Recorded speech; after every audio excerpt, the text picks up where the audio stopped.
దేవుని పరిశుద్ధ నామములో అందరికీ వందనములు. వాక్యమును ధ్యానించుకుందాం. ప్రసంగి 5వ అధ్యాయము. నీవు దేవుని మందిరమునకు పోవునప్పుడు నీ ప్రవర్తన జాగ్రత్తగా చూచుకొనుము.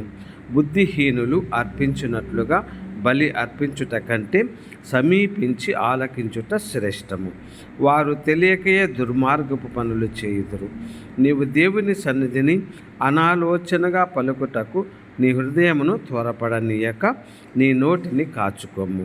దేవుడు ఆకాశమందు ఉన్నాడు, నీవు భూమి మీద ఉన్నావు.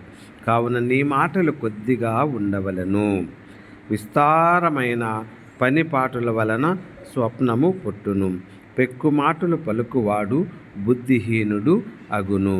ప్రభువునందు ప్రియ సహోదరి సహోదరుడా, రేపు ఉదయము పరిశుద్ధ ఆదివారము. ఇదిగో, దేవుని యొక్క సన్నిధానంలోనికి నీవు వెళ్ళినప్పుడు నీ ప్రవర్తన అంతటిపై నీవు జ్ఞాపకము చేసుకో. మర్యాదపూర్వకముగా దేవుని మందిరమునకు వెళ్ళి నీవు సమర్పించవలసిన సమర్పణలు నీ హృదయపూర్వకమైన విశ్వాసము, భక్తి, శ్రద్ధలతో కలిగిన కాడికి సమర్పించుకొనుము.